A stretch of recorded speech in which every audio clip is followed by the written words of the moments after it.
Hey there! If you're watching this right now, as an English speaking Burmese, me had one silly little dream that was fulfilled and crushed at the same time on a memorable trip. Keep watching to find out.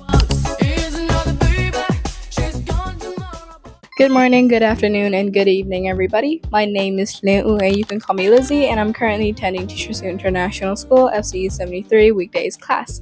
And in today's video, I'm going to share an embarrassing yet memorable thing that happened to me on a really nice trip.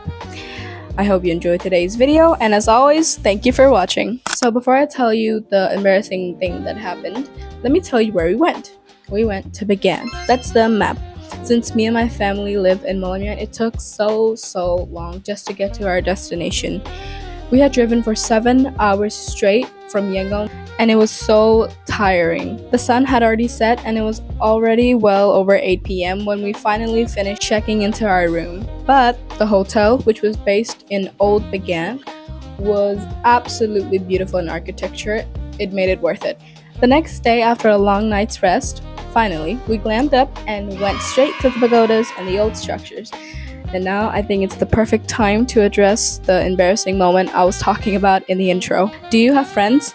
I'm sure you do, but do you have friends outside the country? I don't, so it has always been a dream of mine to talk to a foreigner.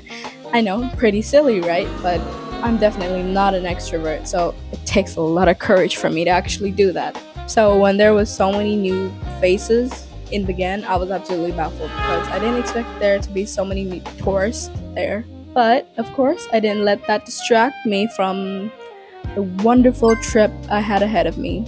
Bagan was so rich in culture, tradition, the souvenirs, the architecture, everything was just soaked in history and tradition. I couldn't take my eyes off them. I genuinely took so many photographs and videos that in my gallery, it exceeded 1,000 items. I'm not even joking. So in the duration of my trip, I only talked to 2 tourists, which is not much, but the courage it took to do that was much alright. So the first person I talked to was a woman with short blonde hair, and she had her glasses on her head, which I mentioned and which I said, "Hi, I love your glasses, your sunglasses.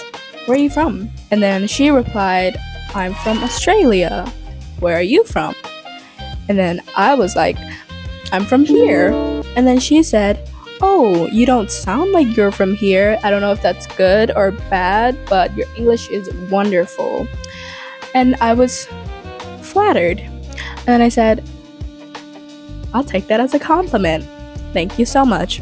Have a nice trip." And that first interaction was a success. I guess that was luck. But I can't say the same for the second one. But the second time, I talked to a couple, a woman specifically. I said, "Hi, I like your hair. Where are you from?" Since I like to start my conversations with compliments, even though I didn't mean it at that time. I didn't really like her hair. I just wanted to start a conversation. And then she just smiled. And then she walked away. And which means I got ignored. Luck was not on my side that time, but it's okay because I've had worse experiences talking to foreigners. Like that one time when I said, "I love France" to someone who said they're from Paris. That was totally not on purpose.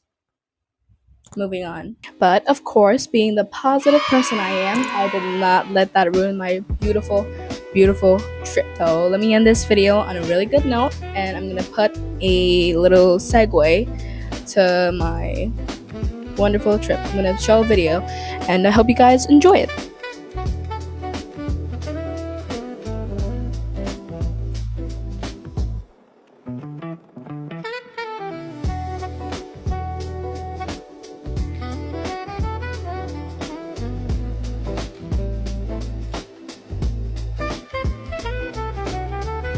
As you saw, I filmed so much. I filmed the little things, like I filmed the flowers and the architecture, and everything I saw basically went to my phone, and it was wonderful because I never take pictures on my trips.